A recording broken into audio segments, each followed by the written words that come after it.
Chapter 15. 15a. Alira.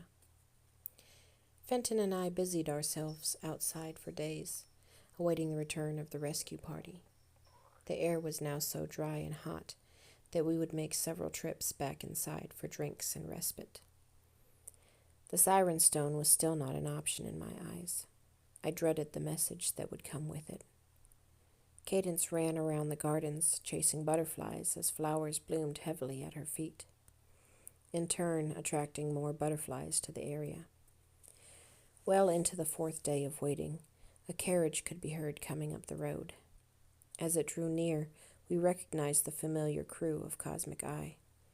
"It's them!" I exclaimed, jumping up from the gardens to collect Cadence. "Fenton, run and tell Marin that they've returned." Fenton shot off, quick as lightning, as I hoisted Cadence onto my hip and headed for the front entrance. It was a short wait.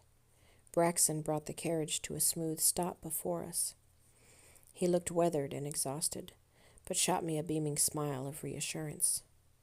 He and Leonidas jumped down from the front of the carriage, helping to open the doors. Grandfather emerged, just as exhausted as the rest, in a state of dishevelment I'd never figured him capable of. He looked over to me and nodded his head. "Come, Braxton," Grandfather called. "Help us to bring him inside." Grandfather leaned back into the carriage and pulled Father out with the help of Mrs. Norfolk at Father's side. Father winced as he slid out onto his feet. Once Father was out of the carriage, Braxton picked him up in his arms and carried him towards the manor.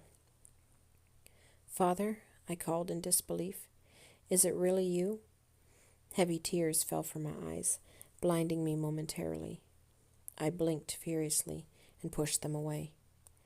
His eyes met mine under a tangle of wildly tattered hair. His tanned face broke into a wide smile. "Most of me," he replied as he gestured to his legs. It was then I noticed the bandages where his right foot should have been. "Had a run-in with a mermaid out in the deep," Father explained.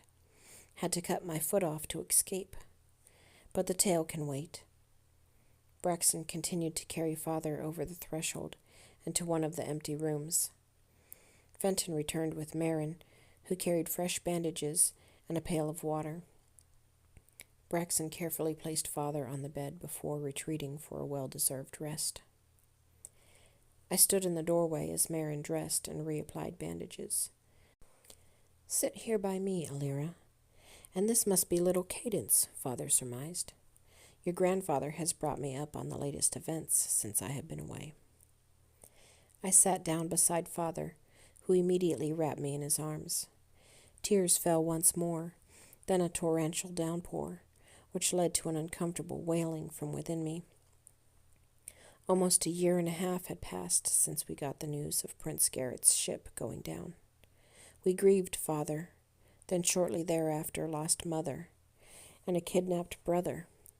Half of my family was gone in 4 months. Now, after 4 days of waiting, Father was home. "Let me look at you both," said Father, as he straightened me up and wiped away the tears. I put Cadence in his lap, and she happily tugged on his unruly beard. He held Cadence for a moment in a warm embrace, until her wriggling limbs indicated she had enough. He set her down and watched as she walked around the room. We talked well into the night, catching Father up on more than just the rudimentary facts that Grandfather had given. Fenton passed by the room nervously a few times before Father called him in. "Good to see you again, Fenton," Father said. "I heard you've taken up with my daughter. I've got to say I'm surprised. We thought it would be you and Paisley one day, though I couldn't be happier to have you as part of the family. Come sit with us. We were just planning our visit to Paisley." The rest of the night was spent talking about the upcoming trip to the tutelage and our plans to rescue little Alistair. It was a truly joyful night, one that had not been had in quite some time, though was surely overdue.